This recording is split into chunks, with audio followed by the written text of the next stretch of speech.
प्यारे बच्चों, अर्थशास्त्र की इस वर्चुअल क्लास में मैं डॉक्टर कौशल किशोर तिवारी आप सभी का स्वागत करता हूं। प्यारे बच्चों, अर्थशास्त्र के परिभाषा और उसका अर्थ, उद्देश्य और विभिन्न विद्वानों द्वारा दिए गए परिभाषाओं को जानने के पश्चात आज आपके सामने एक नया प्रकरण लेकर के उपस्थित हुआ हूँ। सांख्यिकी, परिचय, अर्थ और उद्देश्य। प्यारे बच्चों, आप अर्थशास्त्र विषय का अध्ययन करने चल रहे हैं तो यह आवश्यक हो जाता है कि अर्थशास्त्र के विषय क्षेत्र को जानने के पश्चात सांख्यिकी के भी अर्थ, विषय और परिचय, उद्देश्य इत्यादि के बारे में आप अवगत हो लें। प्यारे बच्चों, इस क्रम में चर्चा के बिंदु के लिए हमने दो भाग बनाया है। पहले भाग में परिचय, सांख्यिकी क्या है और सांख्यिकी के कार्य का आज हम चर्चा करेंगे। दूसरा भाग सांख्यिकी का महत्व, सांख्यिकी की सीमाएं और गृह कार्य, इन बातों का चर्चा दूसरे भाग में किया जाएगा। आइए हम बात करते हैं, अपनी शुरुआत करते हैं प्यारे बच्चों कि वर्तमान युग सांख्यिकी का युग है। यह बात इसलिए कही जा रही है कि किसी भी ज्ञान विज्ञान के क्षेत्र में अगर संख्याओं का योगदान नहीं है, तथ्यों को अगर संख्याओं में व्यक्त नहीं किया गया है, तो वह ज्ञान सार्थक नहीं माना जा रहा है। यही कारण है कि वर्तमान युग में हम यह बात कह सकते हैं कि यह युग जो है वह सांख्यिकी का युग है। H.G. वेल्स जो एक लेखक और उपन्यासकार हैं, इन्होंने बहुत पहले ही भविष्यवाणी कर दी थी कि सांख्यिकी चिंतन कुशल नागरिकता के लिए एक दिन उतना ही अनिवार्य होगा जितना सांख्यिकी पढ़ने व लिखने की योग्यता। यह सिद्ध करता है कि वर्तमान का युग सांख्यिकी का युग है। मानवीय ज्ञान विज्ञान तथा सभ्यता के बहुमुखी विकास में संख्याओं का महत्वपूर्ण योगदान रहा है। जो ज्ञान संख्यात्मक तथ्यों पर आधारित नहीं होता है, वह वास्तव में ज्ञान ही नहीं कहा जा सकता।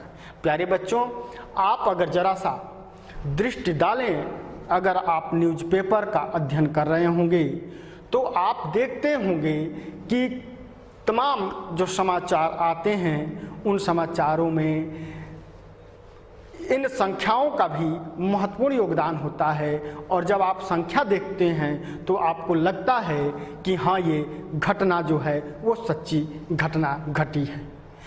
आज कोरोना महामारी काल में प्यारे बच्चों, जब आप पेपर पढ़ने जाते होंगे तो उसमें आता होगा कि पिछले 24 घंटे में इतने संख्या में कोरोना पॉजिटिव हुए, इतने निगेटिव हुए और इतने की डेथ करी। ये संख्याओं में, ये तथ्य जो है वो संख्याओं में व्यक्त किया जा रहा है। तो हम कह सकते हैं कि वर्तमान युग जो है वो सांख्यिकी का युग है। परिचय के क्रम में हम बात जारी रखते हुए ज्ञान विज्ञान की किसी भी शाखा से संबंधित तथ्यों को संख्याओं के रूप में संकलित करके प्रस्तुत करने, उनका वैज्ञानिक विश्लेषण करने और उनसे तर्कपूर्ण निष्कर्ष निकालने की क्रियाओं का विधिवत अध्ययन सांख्यिकी विज्ञान में किया जाता है। प्यारे बच्चों, इस बात से स्पष्ट हो जा रहा है कि यह एक ऐसा ज्ञान विज्ञान का शाखा है सांख्यिकी विषय कि जिसके अंतर्गत हम तथ्यों को संख्याओं में संकलित करते हैं उनका प्रस्तुतिकरण करते हैं, उनका विश्लेषण करते हैं और उनसे हम तर्कपूर्ण निष्कर्ष निकालते हैं जो हमारे भविष्य के लिए अत्यंत ही आवश्यक होता है, भविष्योन्मुखी होता है। और इन क्रियाओं का अध्ययन जिस विज्ञान के तहत किया जाता है उसे ही हम साइंस ऑफ स्टैटिस्टिक्स कहते हैं। सांख्यिकी का संबंध ज्ञान प्राप्त करने की संख्यात्मक प्रविधियों से है। सांख्यिकी में प्रयोग होने वाले संख्यात्मक तथ्यों को सांख्यिकी सामग्री या समंक कहते हैं, जिन्हें कुछ विशिष्ट लक्षण जिनमें पाया जाता है। प्यारे बच्चों, ये सांख्यिकी में जो प्रयोग होने वाले जो संख्यात्मक तथ्य हैं, जिनको हम सांख्यिकी सामग्री कहें या समंक कहें, डाटा कहें। आप डाटा बहुत सुनते होंगे, आप अपने मोबाइल में जब आप प्रयोग करते होंगे तो कहते होंगे कि डाटा खर्च हो रहा है, ठीक है। तो उस सामग्री को जब हम इस डाटा को जब हम संख्यात्मक रूप में व्यक्त करते हैं 32 GB 64 GB इस तरह से जब संख्या में, तो वो हमारे लिए क्या बन जाती है? सामग्री बन जाती है। और वही सामग्री स्टैटिकल डाटा कहते हैं, जिनके कुछ विशिष्ट लक्षण होते हैं। आइए, सांख्यिकी क्या है, हम उन लक्षणों पर आगे भी बात करेंगे। पहले यहाँ पर हम सांख्यिकी क्या है को समझ लें, फिर हम लक्षण आगे इसी के क्रम में बताया जाएगा। संख्यात्मक विवरणों के सुव्यवस्थित विवेचन को सांख्यिकी कहते हैं। प्यारे बच्चों, आपके सामने अगर कोई एक संख्या आ जाए तो वह सांख्यिकी नहीं कहलाएगा जब तक कि उसका हम सुव्यवस्थित विवेचन न करें। सभी संख्यात्मक विवरण सांख्यिकी नहीं होते हैं। संख्यात्मक निष्कर्षों को सांख्यिकी कहने के लिए कुछ शर्तों का पूरा होना आवश्यक है। यहाँ यह समझना आवश्यक है कि सांख्यिकी के अंतर्गत आता क्या है। प्यारे बच्चों, तो सांख्यिकी के अंतर्गत आने के लिए दो बातों को आपको समझना होगा। ये दो बातें कही गई हैं सांख्यिकी को के अर्थ को समझने के उद्देश्य से, और यह बहुवचन के अर्थ में सांख्यिकी क्या होता है और एक वचन के अर्थ में सांख्यिकी क्या होता है। आइए बच्चों, हम बात करते हैं सबसे पहले बहुवचन के रूप में सांख्यिकी क्या होता है। सांख्यिकी आंकड़े आपके सामने दो विद्यालयों के आंकड़े प्रस्तुत किए गए हैं। यह आंकड़े 2018-19 के हैं। लड़के लड़कियां केंद्रीय विद्यालय और राजकीय उच्चतर माध्यमिक विद्यालय। प्यारे बच्चों, यहाँ पर लड़के 1600, लड़कियां 400 प्रतिशत, अर्थात अगर हम ये कहें अलग अलग कि 1600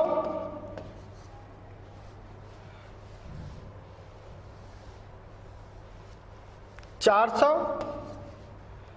80 20 700 और 300, ये भी आंकड़े हैं, ये भी संख्या हैं। अगर इसको हम अकेले इस रूप में लिख दें तो ये सांख्यिकी नहीं होंगे, परंतु जब इन्हें हम यह एक व्यवस्थित रूप में जब आपके सामने प्रस्तुत किया गया है, अर्थात ये विद्यार्थी लड़के और लड़कियां, केंद्रीय विद्यालय और राजकीय उच्चतर माध्यमिक विद्यालय, संख्या 1600 400, टोटल 2000। इस 2000 का 80% 1600, पुनः 2000 का 20% 400, अर्थात टोटल 100। 700 300 और इनका प्रतिशत है 70 और 30। यह जब यह व्यवस्थित रूप में जब इसे रखा गया है, अर्थात इन आंकड़ों से, ये अकेले आंकड़े हमें कोई सूचना नहीं दे रहे थे, किसी प्रकार का कोई हेल्प आपको नहीं कर रहे थे, लेकिन जैसे ही यह एक सारणी में आ गए, इन तथ्यों को विधिवत तरीके से संकलित कर दिया गया है, संकलित करके एक सारणी में रख दिया गया, तो ये आंकड़े अब हमें बताने लगे कि केंद्रीय विद्यालय में 80% लड़के पढ़ते हैं, 20% लड़कियां पढ़ती हैं। जबकि राजकीय उच्चतर माध्यमिक विद्यालय में 70% लड़के पढ़ते हैं और 30%। अब हम इससे निर्वचन कर सकते हैं, अब हम कह सकते हैं कि 30% अर्थात लड़कियों की संख्या केंद्रीय विद्यालय में कम है और राजकीय उच्चतर माध्यमिक विद्यालय में लड़कियों की संख्या अधिक है। तो प्यारे बच्चों, अब हम ये जो आंकड़े का निर्वचन हमने किया, जो हमें निष्कर्ष मिला, इस आधारों पर इन विभिन्न कारणों के कारण हम ये कह सकते हैं कि ये सांख्यिकी या ये आंकड़े हैं। ये बहुवचन के रूप में, चूंकि बहुवचन के रूप में आंकड़े, यहाँ एक कोई आंकड़ा नहीं है, कभी अकेला नहीं हो सकता, ये आंकड़े बहुवचन के रूप में हैं, अतः बहुवचन के रूप में ये आंकड़े सांख्यिकी कहलाएंगे।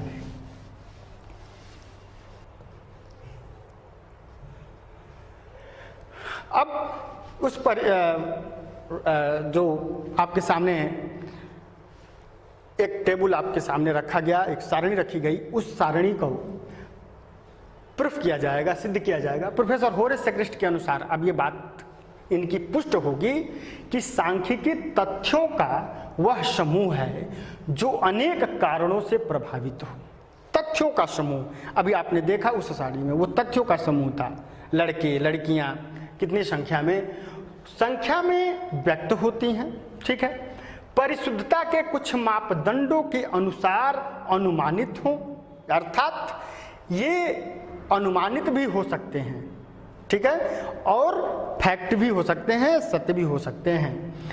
एक पूर्व निश्चित उद्देश्य के लिए आपने उसका कलेक्शन किया है, ठीक है, संकलित किया है, और वह एक दूसरे से रिलेटेड है, ठीक है, अर्थात पिछले सारणी में लड़के लड़कियां एक दूसरे से रिलेटेड हैं, दोनों मिलकर के छात्र छात्राएं दोनों मिलकर के विद्यार्थी कहलाएंगे। अब उसमें कहीं लड़के के साथ विद्यालय के कमरों की संख्या नहीं रखी गई है, एक दूसरे से वो रिलेटेड होते हैं, अतः हम उन्हें सांख्यिकी कह सकते हैं। अतः तथ्यों का संख्यात्मक प्रस्तुतिकरण ही आपका सांख्यिकी कहलाता है, और इस आधार पर निम्नलिखित लक्षण परिलक्षित होते हैं जिसकी चर्चा हम करने चल रहे हैं। ये लक्षण है सबसे पहला, और जो हमने आपको बताया था समंकों के लक्षण, ये इससे मिलते जुलते हैं, वही लक्षण है। सबसे पहला है कि सांख्यिकी अनेक कारणों से प्रभावित होते हैं। प्यारे बच्चों, कोई भी डाटा, जैसे अगर उत्पादन इस 2020 में धान का उत्पादन अगर 100 मीट्रिक टन हुआ है तो वह केवल बारिश की वजह से नहीं हुआ है, बल्कि अन्य कारणों से भी हुआ है। समय समय पर पानी बरसा है, खाद बीज समय पर उन्हें उपलब्ध हुआ है, ये तमाम कारणों से यह आंकड़ा प्रभावित हुआ है। अतः सांख्यिकी अनेक कारणों से प्रभावित होती है। सांख्यिकी संख्या में व्यक्त होती है। प्यारे बच्चों, प्रस्तुतिकरण के आधार पर जब हम आंकड़े लाते हैं तो गुणात्मक आंकड़े और परिमाणात्मक आंकड़े, क्वालिटेटिव और क्वांटिटेटिव, ये अलग अलग होते हैं, लेकिन कभी भी क्वालिटेटिव आंकड़े सांख्यिकी नहीं कहलाते हैं, उन्हें संख्या में व्यक्त करना पड़ता है। जैसे किसी कंपनी के कर्मचारी बहुत खुश हैं, तो ये संख्या में व्यक्त नहीं है, अतः यह सांख्यिकी नहीं होगा, ठीक है। लेकिन अगर यह कहा जाए कि उस कंपनी के 50% या 80% कर्मचारी प्रसन्नचित्त रहते हैं, तो ये सांख्यिकी का रूप होगा। तीसरा, सांख्यिकी की परिशुद्धता एक उचित मापदंड के अनुसार अनुमानित होती है। इनकी शुद्धता अर्थात अगर हम किसी की आपके क्लास के बच्चों की आयु अगर हमें, तो वो सेंटीमीटर में होगा या इंच में होगा या फीट में होगा, एक निश्चित मापदंड होना आवश्यक है, तभी जाकर के उसकी परिशुद्धता मानी जाएगी। सांख्यिकी व्यवस्थित रूप से संकलित की जाती है, और ये व्यवस्थित रूप से संकलित करनी होती है, अर्थात एक कहने का तात्पर्य यह है कि अगर किसी बच्चों की, तो क्लास 9th के ही बच्चों के हम आयु की एक जगह कलेक्ट करें, कक्षा 8 का अलग करें, 11 का अलग करें। ऐसा नहीं कि एक 11 का, एक 9 का, एक 8 का, ऐसा आप नहीं कर सकते हैं। व्यवस्थित रूप में संकलित किया जाना चाहिए। सांख्यिकी तथ्यों का समूह है, अकेला आंकड़ा कभी भी सांख्यिकी नहीं होगा। आपने पिछले उदाहरण में जो टेबल देखा, आपने सारणी देखा, उसमें आपने देखा विभिन्न आंकड़ों के समूह थे, तब जाकर के वो सांख्यिकी कहला रहा था। अर्थात तथ्यों का यह समूह होता है और सांख्यिकी किसी पूर्व निश्चित उद्देश्य के लिए संकलित की जाती है। प्यारे बच्चों, सांख्यिकी का कोई न कोई उद्देश्य होता है। आंकड़ा केवल रख लेना ही, तमाम जगह से एकत्रित कर लेना ही वह सांख्यिकी नहीं कहलाएगा, बल्कि उसके आधार पर आप कोई योजना बनाए हैं, किसी उद्देश्य की पूर्ति करना है, किसी नीति का निर्माण करना है, ये चीज़ें होनी आवश्यक है। सांख्यिकी एक दूसरे से संबंधित होती है। प्यारे बच्चों, एक दूसरे से, अभी हमने आपको जो पिछला सारणी देखा, उसमें देखे आपकी बच्चे बच्चियां, लड़के लड़कियां दोनों छात्र, और उनका जो परसेंटेज निकाला गया था, तो दोनों का परसेंटेज, ठीक है, तो वो एक दूसरे से संबंधित होते हैं, ऐसा नहीं कि एक दूसरे से वो अलग होते हैं। अब बात करते हैं बहुवचन के रूप में। सांख्यिकी को समझने के पश्चात हम इसे एक वचन के रूप में समझेंगे। सांख्यिकी एक वचन के रूप में, प्यारे बच्चों, हमने यहां सांख्यिकी विधि भी लिखा है। अर्थात सांख्यिकी बहुवचन के रूप में सांख्यिकी तथ्यों के संख्यात्मक समूह को परिभाषित कर रहे थे। यहां एक वचन के रूप में जब बात की जाएगी तो यह सांख्यिकी विधि कहलाती है। आइए, सांख्यिकी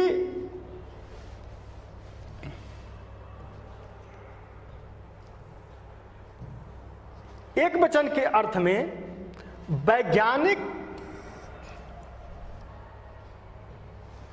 वैज्ञानिक तथा प्रयोगात्मक अध्ययनों के लिए अपनाई गई विधियों का वर्णन है। ठीक है, जब कभी भी अधिक संख्या में संख्यात्मक आंकड़े एकत्रित हों, तब उनका संगठन, प्रस्तुतिकरण, विश्लेषण एवं निर्वचन करने की आवश्यकता उत्पन्न हो जाती है। क्रोक्सन और क्राउडन कहते हैं कि सांख्यिकी को संख्यात्मक आंकड़ों के संकलन, संग्रह, प्रस्तुतिकरण, प्रेजेंटेशन, विश्लेषण, एनालिसिस और निर्वचन के विज्ञान के रूप में परिभाषित किया जा सकता है।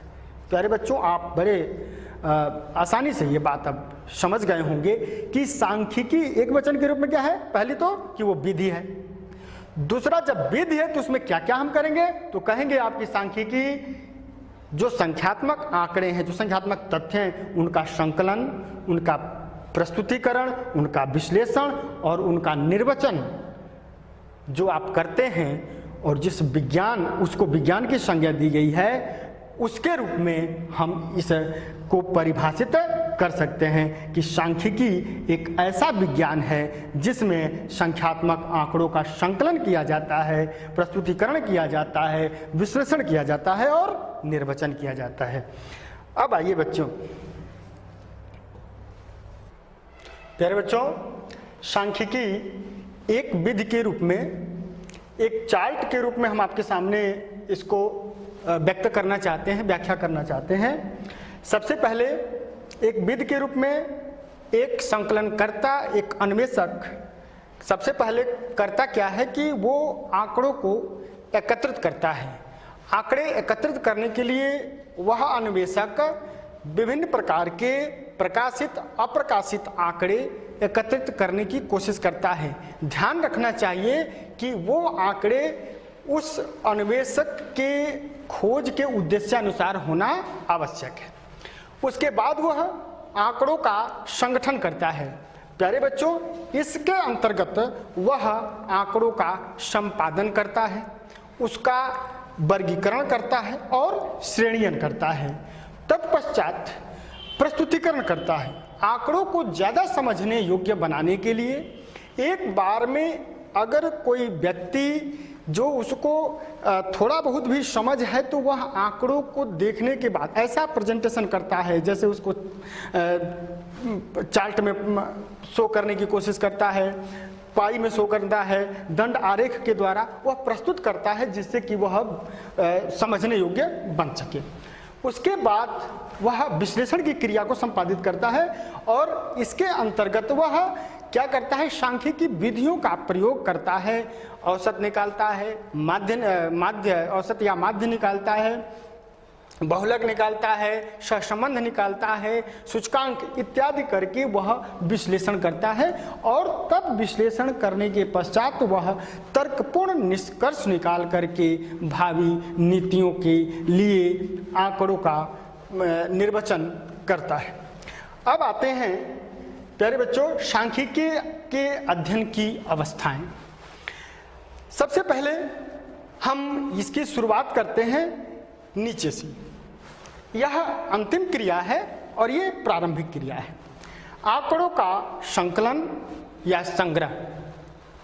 प्यारे बच्चों, पहला अवस्था यह मूल अवस्था है। अन्वेषक इसी आधार पर वह अपने उद्देश्य यानी खोज का जो उसका उद्देश्य है वह पूर्णतः टिका होता है और वह आंकड़ों का संकलन करता है, चाहे वह प्राथमिक आंकड़े हों या द्वितीयक आंकड़े हों, प्रकाशित हों अप्रकाशित हो या स्वयं के द्वारा वह आंकड़े एकत्रित करता है।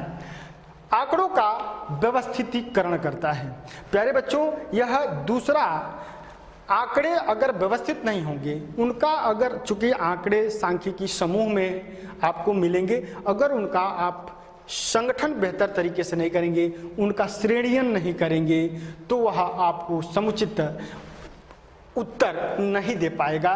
तो वह आंकड़ों का व्यवस्थितीकरण करता है। उसके पश्चात आंकड़ों का प्रस्तुतिकरण करता है। वह प्रस्तुतिकरण या तो बिंदु रेखीय प्रस्तुतिकरण हो सकता है या चार्ट के द्वारा प्रस्तुतिकरण हो सकता है, और जिसको कि वह ज़्यादा सरल एवं सुगम बना सके तो वह तीसरा जो अवस्था है प्रस्तुतिकरण का वह कंप्लीट करता है। तत्पश्चात आंकड़ों का विश्लेषण किया जाता है। प्यारे बच्चों, सांख्यिकी की विधियों का उपयोग करके और आंकड़ों का विश्लेषण करके नए तथ्य प्राप्त किए जाते हैं, जिसके आधार पर चौथा और अंतिम अवस्था प्राप्त किया जाता है, अर्थात उसका निर्वचन किया जाता है। प्यारे बच्चों, अब हम बात करते हैं सांख्यिकी के कार्य की। सांख्यिकी जटिल आंकड़ों को सरल बनाती है। प्यारे बच्चों, एक उदाहरण है कि अगर आपके मार्कशीट में विभिन्न विषयों के मार्क को अगर इधर उधर लिख दिया जाए तो वह तुलना योग्य नहीं होंगे, लेकिन जब वो एक सारणी में रखे जाते हैं तो वह तुलना योग्य हो जाते हैं, समझने योग्य हो जाते हैं, सरल हो जाते हैं। दूसरा, सांख्यिकी तथ्यों को एक निश्चित रूप में प्रस्तुत करती है। प्यारे बच्चों, जब तक आप सांख्यिकी के तथ्यों को निश्चित रूप में प्रस्तुत नहीं करेंगे तो इसका कोई मतलब नहीं रह जाता है। प्रस्तुतिकरण से जुड़ा हुआ यह मामला है और तभी जाकर के यह अपनी सार्थकता को बनाए रख पाता है। तीसरा है सांख्यिकी तुलना की एक प्रणाली है। प्यारे बच्चों, भविष्य में जो आपको निर्णय या नीतियां बनानी है, पिछले के समंकों को जब तक आप तुलना नहीं करेंगे और उसके आधार पर आप निष्कर्ष नहीं निकाल पाएंगे, अर्थात सांख्यिकी तुलना की एक प्रणाली है। सांख्यिकी संबंधों का अध्ययन करती है। प्यारे बच्चों, सांख्यिकी क्या करती है कि किसी भी संबंधित चरों को सहसंबंध निकाल करके और उसका अध्ययन करती है। मांग पूर्ति के संबंध को निकाल करके उसका अध्ययन करती है। तो इस तरह से सांख्यिकी जो होता है वो संबंधों का अध्ययन करने वाला कार्य करती है। सांख्यिकी नीतियों के निर्माण में सहायक है। प्यारे बच्चों, सब जो भी ये अवस्थाओं से गुजरती है उन सब का मूल होता है भविष्य के लिए नीतियों का निर्माण करना, और वह नीति का निर्माण तभी है जब आप आंकड़ों का संकलन, आंकड़ों का प्रस्तुतिकरण और उसका विश्लेषण बेहतर तरीके से किए हों, तभी आप भविष्य के लिए नीति का निर्माण कर सकते हैं। सांख्यिकी पूर्वानुमान करने में सहायक है। प्यारे बच्चों, जब आंकड़े आपके भूतकालीन होते हैं तो उनके आधार पर भविष्य के लिए हम पूर्वानुमान लगाने में सक्षम होते हैं। यह कार्य सांख्यिकी के द्वारा ही पूरा किया जाता है। सांख्यिकी सिद्धांतों के निर्माण व जांच में सहायक होती है। प्यारे बच्चों, जो कुछ भी हम नियम बनाते हैं और वह परंपरा के रूप में हमारे सामने सर्वमान्य हो जाते हैं तो वो सिद्धांत होते हैं। सांख्यिकी उन सिद्धांतों को बनाने में महत्वपूर्ण भूमिका निभाती है, और इन सिद्धांतों को जांचने के लिए भी जो सांख्यिकी की विभिन्न प्रकार की प्रणालियां हैं, विभिन्न प्रकार की जो टेस्ट करने की इसकी विधियां हैं, उनके द्वारा इनकी जांच की जाती है। इसके पश्चात प्यारे बच्चों, आज यह गृह कार्य आपके सामने है और आप इसे अपने गृह कार्य पुस्तिका में जरूर लिखेंगे, ऐसा मेरा उम्मीद है। सबसे पहला है कि सांख्यिकी का अर्थ एवं परिभाषा लिखिए, और दूसरा, इस कथन की पुष्टि आपको करना है कि सांख्यिकी संख्यात्मक तथ्यों का विवरण है, किंतु सभी संख्यात्मक तथ्यों के विवरण सांख्यिकी नहीं कहलाते हैं। आप अपने उत्तर पुस्तिका में जरूर लिखिएगा। बहुत बहुत धन्यवाद।